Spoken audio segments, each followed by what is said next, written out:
Good morning dear students. લાસ્ટમાં આપણે topic number 16.5.1 complete કર્યું. દેટ્સ ઓલ અબાઉટ સોપ એટલે કે સાબુ. હવે આજે આપણે ટોપિક નંબર 16.5.2 શીખવા જઈ રહેલા છે. દેટ્સ ઓલ અબાઉટ સિન્થેટિક ડિટર્જન્ટ્સ, જેને કહેવામાં આવે છે સંશ્લેષિત પ્રક્ષાલકો. સંશ્લેષિત પ્રક્ષાલકો એટલે શું? કે એવા સંશ્લેષિત પદાર્થો કે જેઓ કપડાની સપાટી પરથી ઓર કોઈ પણ સરફેસ પરથી સાબુની જેમ ધૂળ, મેલ, સ્ટ્રેન એટલે કે ડાઘા દૂર કરે છે, તો એવા પદાર્થોને શું કહેવામાં આવે છે? ડિટર્જન્ટ કહેવામાં આવે છે. ડિટર્જન્ટ ધેટ્સ ઓનલી પ્રક્ષાલક. અને ડિટર્જન્ટ એટલે શું? કે દે આર સિન્થેટિક કમ્પાઉન્ડ્સ. એ લોકો સંશ્લેષિત પદાર્થો છે કે જેઓ સાબુની જેમ જ સપાટી પરથી ધૂળ, મેલ ઓર ડાઘા દૂર કરે છે, તેવા પદાર્થને ડિટર્જન્ટ કહેવામાં આવે છે. હવે આ જ ડિટર્જન્ટ કે which are acting like a soap but they are not actually soap, એટલે એઓ સાબુની જેમ વર્તે છે પરંતુ તેઓ સાબુ નથી, માટે એમને શું કહેવામાં આવે છે? સોપલેસ સોપ પણ કહેવામાં આવે છે. નીટ પોઈન્ટ ઓફ વ્યૂ યાદ રાખવાનું. રાસાયણિક રીતે જોઈએ તો તેઓ લાંબી હાઇડ્રોકાર્બન શૃંખલા ધરાવતા સલ્ફ્યુરિક એસિડ ઓર સલ્ફોનિક એસિડના સોડિયમ ક્ષાર છે. તો એમસીક્યુ માટે આ કોમ્પિટિટિવમાં યાદ રાખવાનું થશે તમારે. બોર્ડમાં પણ પૂછાય. કોમ્પિટિટિવમાં આ લાઇન પર એ લોકો ફોકસ કરે છે કે રાસાયણિક રીતે ડિટર્જન્ટ પ્રક્ષાલકો શું છે? તો પ્રક્ષાલકો તેઓ લાંબી હાઇડ્રોકાર્બન શૃંખલા ધરાવતા સલ્ફ્યુરિક એસિડ ઓર સલ્ફોનિક એસિડ, વર્ડ અહીંયા જોવાનું, અહીંયા સલ્ફ્યુરિક એસિડ છે, અહીંયા સલ્ફોનિક એસિડ છે, તેના કેવા ક્ષાર છે? સોડિયમ ક્ષાર છે. આપણે લાસ્ટ લેક્ચરમાં જોયું કે સોડિયમ અને પોટેશિયમ ક્ષાર they are water soluble. That's why soap અને ડિટર્જન્ટની બનાવટમાં આપણે સોડિયમ ઓર પોટેશિયમ સોલ્ટનો ઉપયોગ કરીએ છીએ. તો રાસાયણિક રીતે ડિટર્જન્ટ એ લાંબી હાઇડ્રોકાર્બન શૃંખલા ધરાવતા સલ્ફ્યુરિક એસિડ ઓર સલ્ફોનિક એસિડના સોડિયમ ક્ષાર છે. એમસીક્યુનો ઇમ્પોર્ટન્ટ ક્વેશ્ચન. તેમની જનરલ ફોર્મ્યુલા પણ ખાસ યાદ રાખવાની. જનરલ ફોર્મ્યુલા પણ કોમ્પિટિટિવમાં ક્વેશ્ચન પૂછાય છે ઘણી બધી રેફરન્સ બુકમાં, કે જે બ્રેઇન સ્ટોર્મિંગ ક્વેશ્ચન હોય તો તેમાં આ બંને જનરલ ફોર્મ્યુલા ડિટર્જન્ટના સૂત્રમાં આપેલી છે અને એના બેઝ પર એમસીક્યુ 3 થી 4 બનતા છે. તો તેઓ સલ્ફ્યુરિક એસિડ ઓર સલ્ફોનિક એસિડના સોડિયમ ક્ષાર છે. તો તેમનું જનરલ ફોર્મ્યુલા, પહેલી general formula, that is sodium alkyl sulphate. This is sodium, this is alkyl and this is sulphate group. હવે અહીંયા CH3, CH2X, OSO3- અને Na+. સલ્ફેટ ગ્રુપ હોય તો SO4- હોય જનરલી, બરાબર. પરંતુ અહીંયા એક SO4- માંથી એક જે છે તો that is replace by sodium, તો એને સોડિયમ આલ્કાઇલ સલ્ફેટ કહેવામાં આવે છે. અહીંયા CH2X લખ્યું છે, એ X પરથી ફેટી એસિડ બદલાય છે કે X તરીકે કંઈક ડિફરન્ટ નંબર હોય તો એ લોરાઇલ ગ્રુપ પણ હોઈ શકે, સિટાઇલ ગ્રુપ પણ હોઈ શકે, પછી સ્ટીઅરાઇલ ગ્રુપ પણ હોઈ શકે. માટે commonly it is return as X. તો CH3, CH2X, OSO3- Na+, જેને સોડિયમ આલ્કાઇલ સલ્ફેટ કહેવામાં આવે છે. તો આ લાંબી હાઇડ્રોકાર્બન શૃંખલા ધરાવતા સલ્ફ્યુરિક એસિડના સોડિયમ ક્ષાર છે. સેકન્ડ વન જે છે તો તેઓ સલ્ફોનિક એસિડના પણ સોડિયમ ક્ષાર છે. તો સેકન્ડલી એમની જનરલ ફોર્મ્યુલા શું આવે? Sodium alkyl sulphonate. આ સલ્ફેટ છે, this is sulphonate, sodium alkyl sulphonate or એને જ સોડિયમ આલ્કાઇલ બેન્ઝીન સલ્ફોનેટ પણ કહેવામાં આવે છે, બરાબર. વધારે ઉચિત સોડિયમ આલ્કાઇલ બેન્ઝીન સલ્ફોનેટ થશે, but many books referring the same term as sodium alkyl sulphonate, બરાબર. CH3, CH2X, બેન્ફિનાઇલ green, SO3- Na+, બરાબર. તો એને કહેવાય sodium alkyl benzene sulphonate, because જે ફિનાઇલ રિંગ છે તેના પર SO3- ગ્રુપ ઇન્ટ્રોડ્યુસ થયેલું છે, તો એને શું કહેવાય? Benzene sodium alkyl benzene sulphonate. બંને બંધારણને જો આપણે કમ્પેર કરશું તો આમાં પણ સોડિયમ છે, આમાં પણ સોડિયમ છે, આમાં પણ આલ્કાઇલ છે, આમાં પણ આલ્કાઇલ છે, આમાં સલ્ફેટ ગ્રુપ છે, જ્યારે આમાં બેન્ઝીન સલ્ફોનેટ ગ્રુપ છે, ધેટ ઇઝ SO3- Na+. તો આને કહેવાય sodium alkyl benzene sulphonate.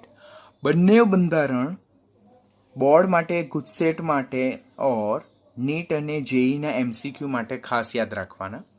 This is the common introduction which is not given in our text book, કે જે આપણી ટેક્સ્ટબુકમાં નથી આપેલું, પરંતુ એ ઇન્ટ્રોડક્ટરી તરીકે આપણે ખાસ યાદ રાખવાનું થાય. એનાથી ડિટર્જન્ટ શોર્ટ નોટની શરૂઆત થાય છે. તો આમ ડિટર્જન્ટ એટલે જેઓ સાબુની જેમ વર્તે, બટ તેઓ સાબુ નથી માટે એને સોપલેસ સોપ કહેવાય.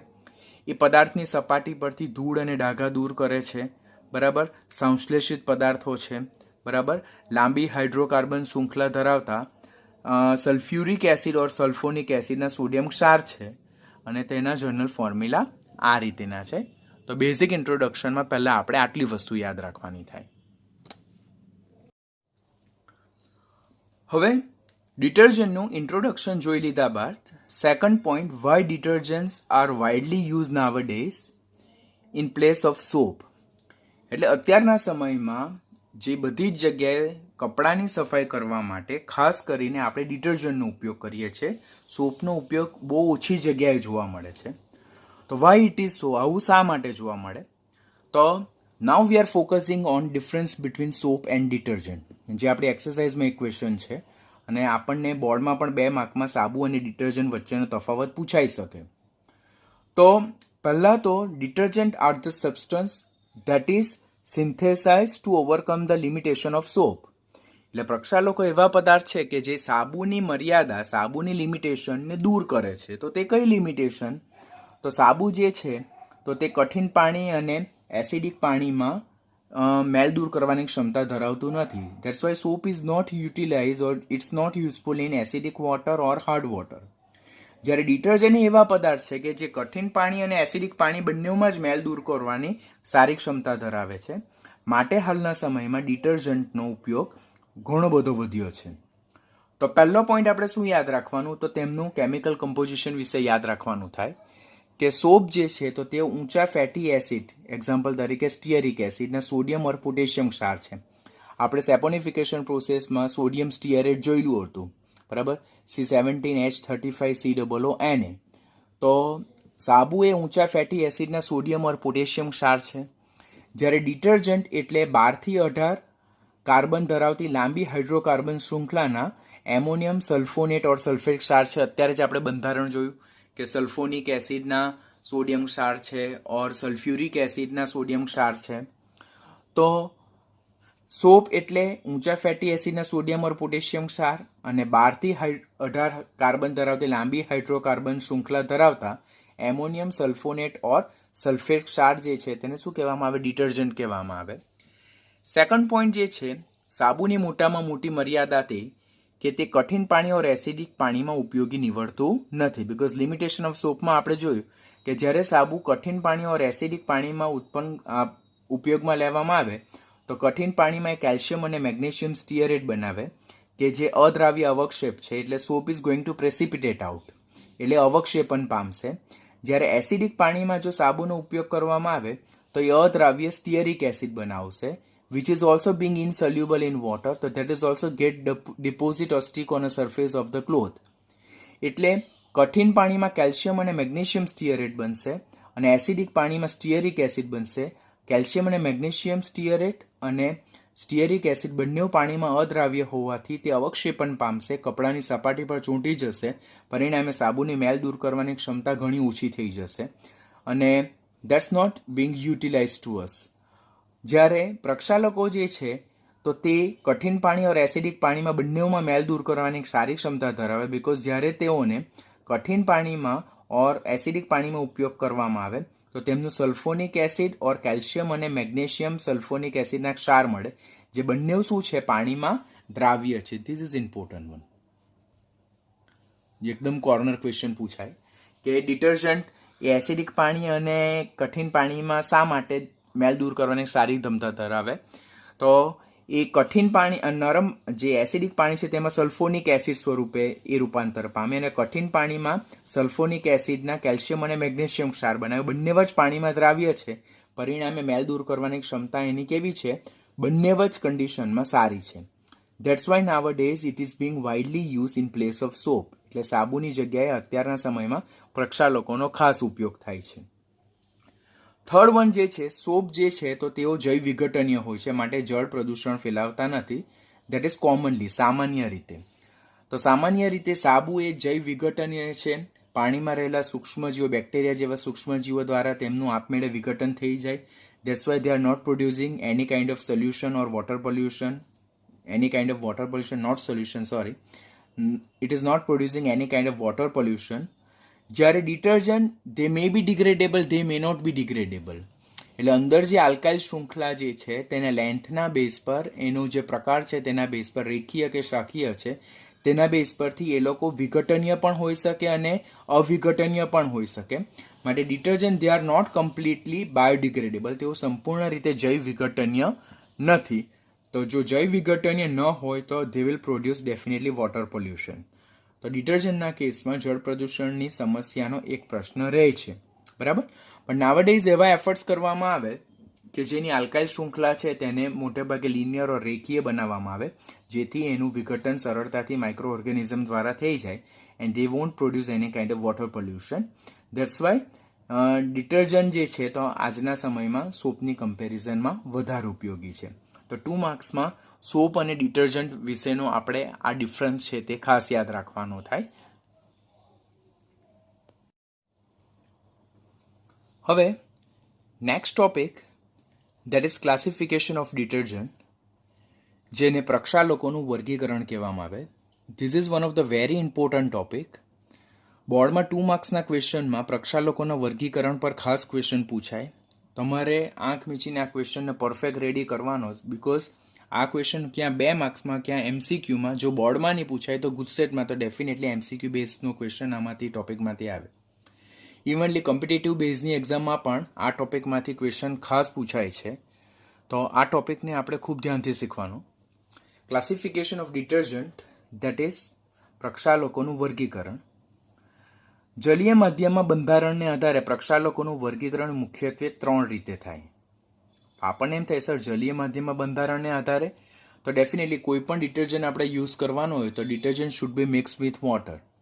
તો જ્યારે ડિટર્જન્ટને પાણીમાં મિક્સ કરવામાં આવે તો ત્યારે એમનું કયું બંધારણ પ્રિડોમિનન્ટલી એક્ઝિસ્ટ થાય, જોવા મળે, તેના આધારે એમને મુખ્યત્વે 3 રીતે વર્ગીકૃત કરી શકાય.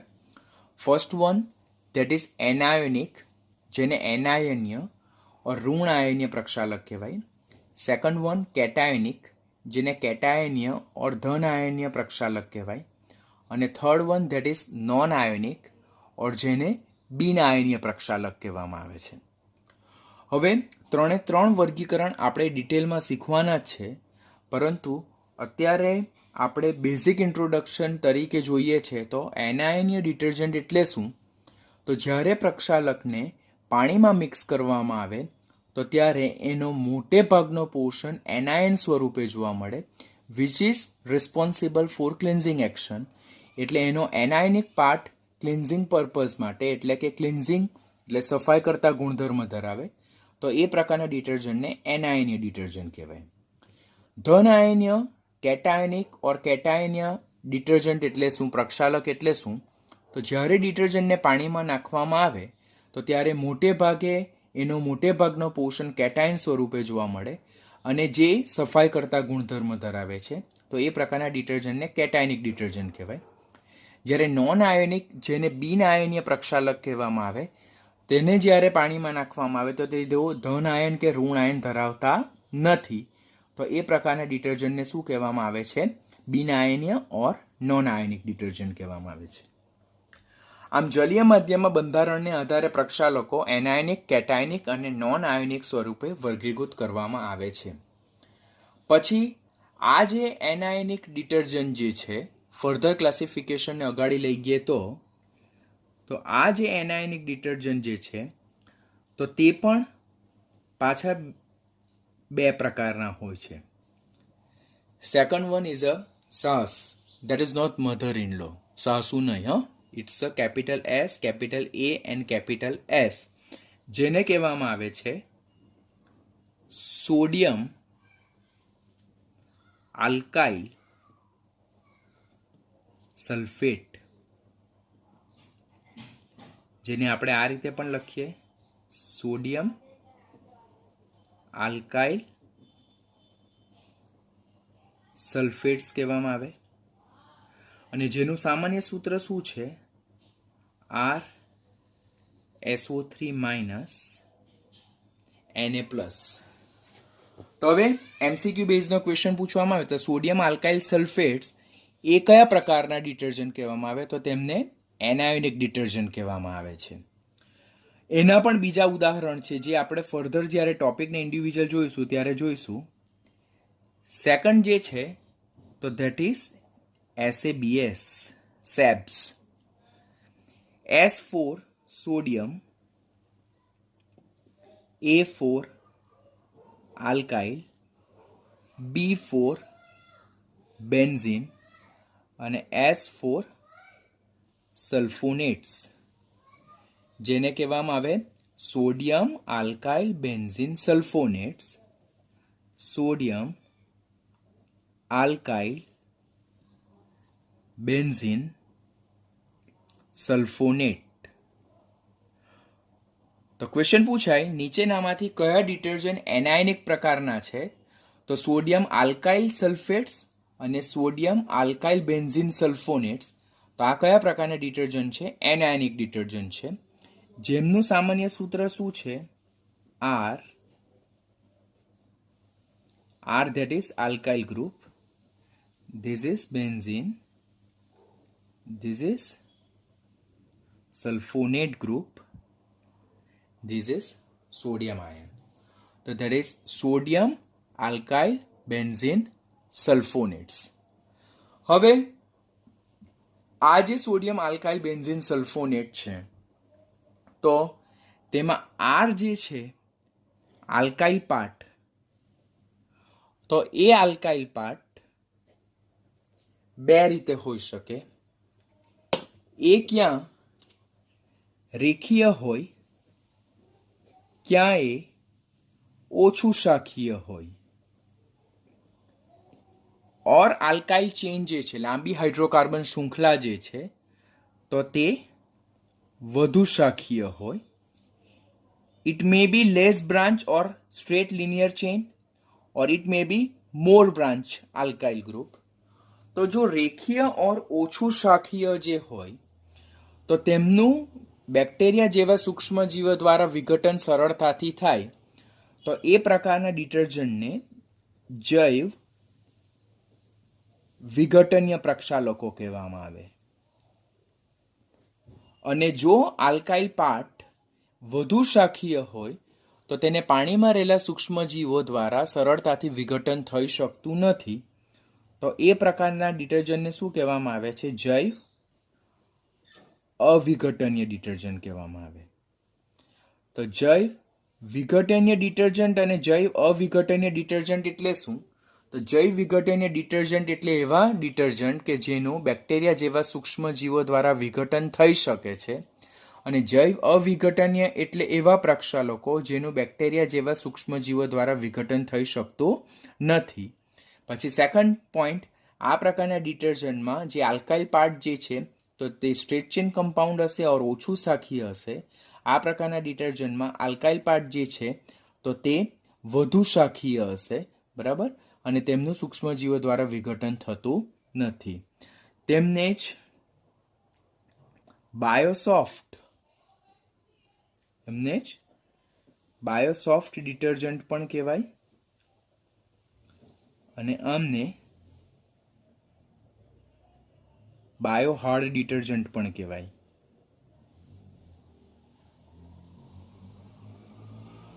બાયોસોફ્ટ that is બાયોહાર્ડ. તો સેકન્ડ વર્ગીકરણ જે છે પ્રક્ષાલકોનું, તો બીજું વર્ગીકરણ જે છે તે શાના આધારે કરાય? તો તે કોને આધારે કહેવાય? વિઘટન પ્રક્રિયાને આધારે.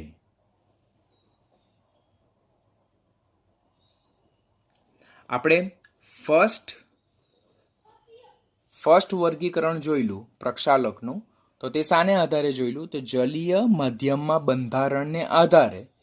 જ્યારે પ્રક્ષાલકોનું સેકન્ડ વર્ગીકરણ છે તો તે વિઘટન પ્રક્રિયાને આધારે થાય. તો This all about the flow chart about the classification of detergent. જ્યારે ક્લાસિફિકેશન ઓફ ડિટર્જન્ટ પૂછાય તો ત્યારે પહેલાં આપણને આટલો ફ્લો ચાર્ટ કમ્પલસરી આવડવું જોઈએ.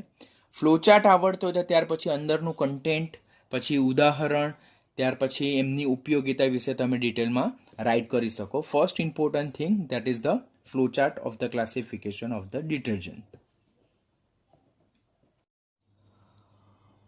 હવે આપણે વર્ગીકરણ નંબર 3 જેને કહેવાય non ionic detergent, non ionic detergent જેને જ બિન આયનીય પ્રક્ષાલક પણ કહેવાય. બિન આયનીય પ્રક્ષાલક પણ કહેવાય, તેના વિશે લર્ન કરશું. આપણને ડાઉટ થાય કે સર તો એનાયોનિક ડિટર્જન્ટ અને કેટાયોનિક ડિટર્જન્ટનું શું? એ બંને ટોપિક લેન્ધી છે, એટલે નેક્સ્ટ લેક્ચર જે છે તો તેમાં આપણે એ બે ટોપિકને સાથે જોઈશું. અત્યારે આપણે અત્યાર સુધીનું જેટલું કન્ટેન્ટ, ઇન્ટ્રોડક્શન જેટલું કન્ટેન્ટ ચાલ્યું તેની સાથે નાનો ટોપિક તરીકે નોન આયોનિક ડિટર્જન્ટ વિશે જોવાનું છે. પહેલાં તો નોન આયોનિક ડિટર્જન્ટ એટલે શું? તો જેઓ જલીય માધ્યમમાં ધન આયન કે ઋણ આયન ધરાવતા નથી, તેઓ જલીય માધ્યમમાં ધન આયન કે ઋણ આયન ધરાવતા નથી. Point number 1. તો શું યાદ રાખવાનું આપણે કે નોન આયનિક ડિટર્જન્ટ એટલે શું? તો નોન આયનિક ડિટર્જન્ટ એટલે એવા ડિટર્જન્ટ કે જે જલીય માધ્યમમાં ધન આયન કે ઋણ આયન ધરાવતા નથી. Second point, how they prepare, તેમની પ્રિપરેશન શું છે, જેને આપણે કહીએ છીએ બનાવટ. તો તેમની બનાવટમાં પહેલા તો ઊંચા આણ્વીય દળ ધરાવતા આલ્કોહોલ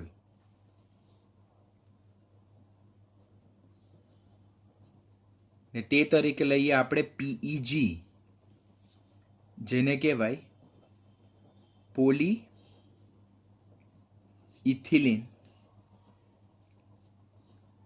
ગ્લાયકોલ. તેની કોની સાથે પ્રક્રિયા કરવાની? હાયર ફેટી એસિડ સાથે. તો તેની હાયર ફેટી એસિડ તરીકે આપણે ઉદાહરણ લઈએ તો સ્ટીયરિક એસિડ. સાથે કરવામાં આવે તો એમાંથી જે એસ્ટર પ્રોડ્યુસ થાય, આ છે આલ્કોહોલ અને આ છે એસિડ. તો આલ્કોહોલ અને એસિડ વચ્ચે પ્રક્રિયા થતા જે એસ્ટર આપણો પ્રોડ્યુસ થાય છે તે એસ્ટર શું છે? આપણો નોન આયોનિક ડિટર્જન્ટ છે.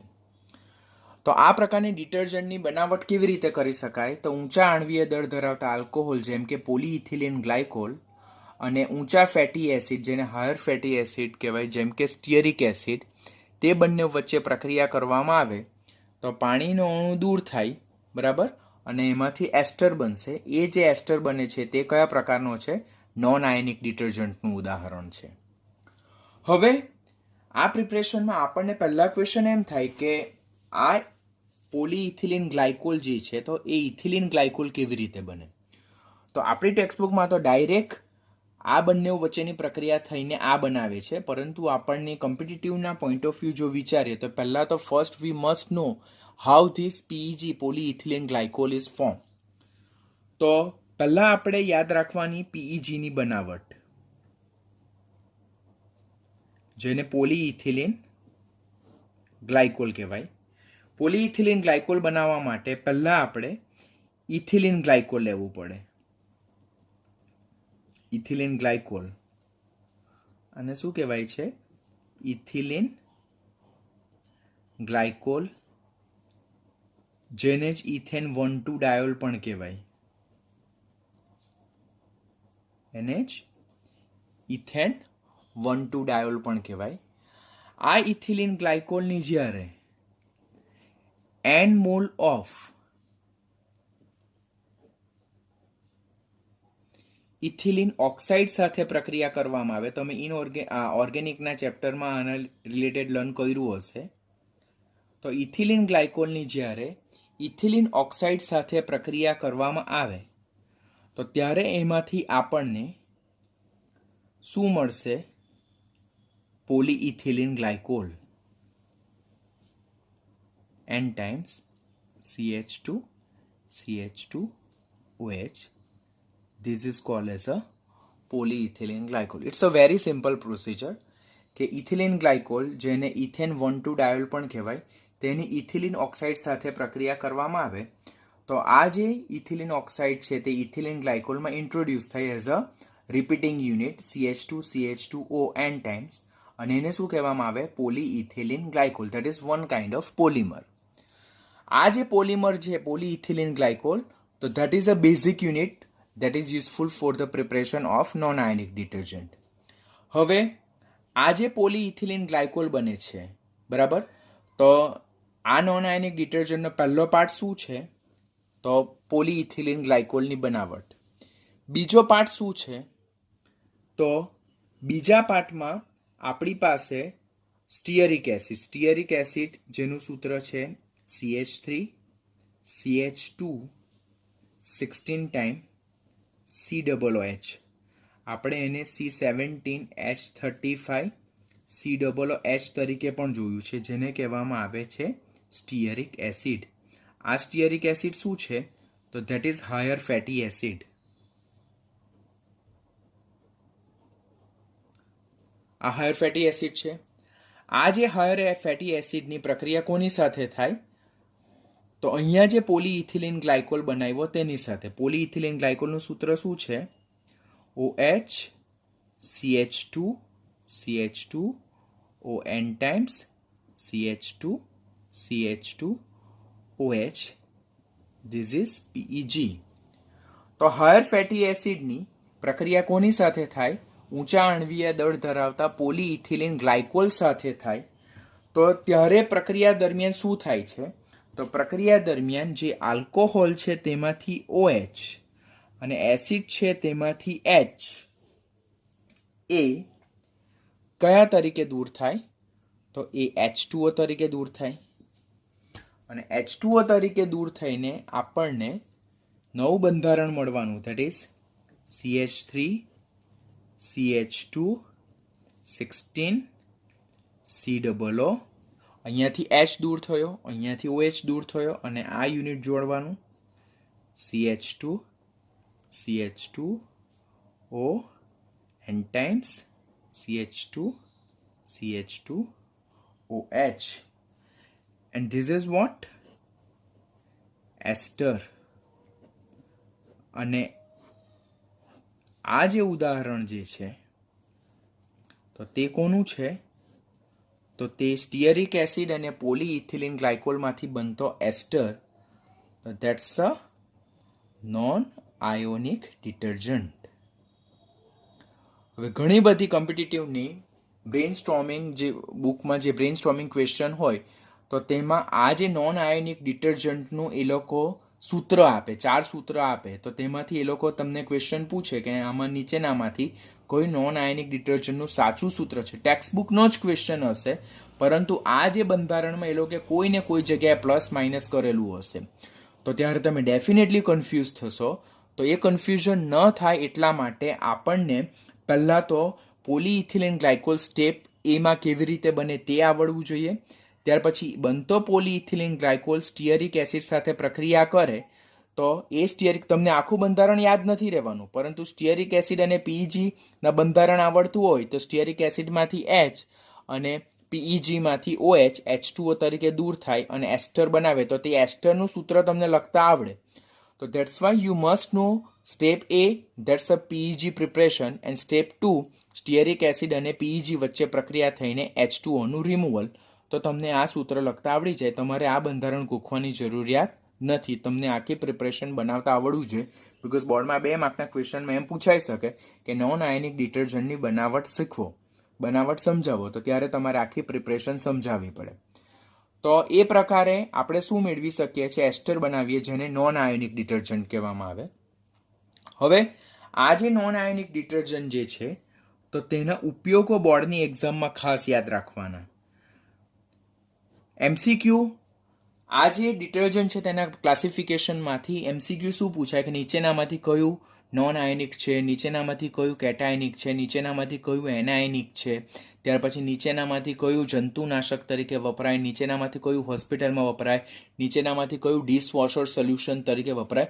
તો બધાના ઉદાહરણ, બધાનો ક્લાસ અને બધાના સ્પેસિફિક યુઝીસ, ઉપયોગો તમારે ખાસ યાદ રાખવાના. આ જે નોન આયોનિક ડિટર્જન્ટ જે છે તો તેનો ઉપયોગ ખાસ તો કાચ અને ચિનાઈ માટીના વાસણો સાફ કરવા માટે, કાચ અને ચિનાઈ માટીના વાસણો સાફ કરવા માટે એનો ઉપયોગ થાય. અને સેકન્ડ વન જે કોમ્પિટિટિવ માટે ખાસ યાદ રાખવાનું તો તે વાસણ ધોવાના પ્રવાહી તરીકે, જેને ડિશવોશિંગ સોલ્યુશન પણ કહેવામાં આવે. આમ નોન આયોનિક ડિટર્જન્ટના સ્પેસિફિક ઉપયોગ કાચ અને ચિનાઈ માટીના વાસણો સાફ કરવા માટે, વાસણ ધોવાના પ્રવાહી તરીકે અને ડિશવોશિંગ સોલ્યુશન તરીકે એ ખાસ ઉપયોગી છે. એનું ક્લિન્ઝિંગ મિકેનિઝમ કયા દ્વારા થાય, એટલે એ કઈ ક્રિયાવિધિ દ્વારા, કયા મિકેનિઝમ દ્વારા મેલ દૂર કરે છે, તો ધેટ ઇઝ બાય મિસેલ ફોર્મેશન. અને મિસેલ શું છે તો એ આના પછીનું ચેપ્ટર જે આપણે શીખવાના છે તો તેમાં હું શીખવીશ, જેને કહેવાય મિસેલ ફોર્મેશન. અન્ય ઉદાહરણ જો જોઈએ, which is not given in text book but NEET માટે તમારે યાદ રાખવાના, તો તે 2 ઉદાહરણ તમારે ખાસ યાદ રાખવાના થાય. તેમાં પહેલું ઉદાહરણ જે છે તો ધેટ્સ અ લોરાઇલ આલ્કોહોલ ઇથોક્ઝિલેટ, અને તેનું સૂત્ર છે CH3 CH2 CH2 OCH2 CH2 8 times OH, અને લોરાઇલ આલ્કોહોલ ઇથોક્ઝિલેટ કહેવામાં આવે. અને સેકન્ડ વન જે છે તો તે છે ઇથોક્ઝિલેટ નોનાઇલ ફિનોલ, ઇથોક્ઝિલેટ નોનાઇલ ફિનોલ, જેનું સૂત્ર છે C9H19 OCH2 CH2 6 times OH. આ બંને ઉદાહરણ જે છે તો તે આપણે નીટ પોઈન્ટ ઓફ વ્યૂ ખાસ યાદ રાખવાના થાય. તો આ સૂત્ર તમારે નીટ અને જેઈ માટે યાદ રાખવાના થાય. Otherwise this is not ask in your board exam or GUJCET exam. બાકીનું જે બધું કન્ટેન્ટ જે છે તો એ બધું જ આપણું ટેક્સ્ટબુક લેવલનું, સાથે સાથે ગુજસેટ અને નીટના પોઈન્ટને ક્લબ કરીને આપણે મટીરિયલ પ્રોડ્યુસ કરેલું છે. તો આટલું કન્ટેન્ટ કરવાનું. નેક્સ્ટ લેક્ચરમાં આપણે એનાયોનિક ડિટર્જન્ટ અને કેટાયોનિક ડિટર્જન્ટ વિશે લર્ન કરશું. That is also one of very important topic.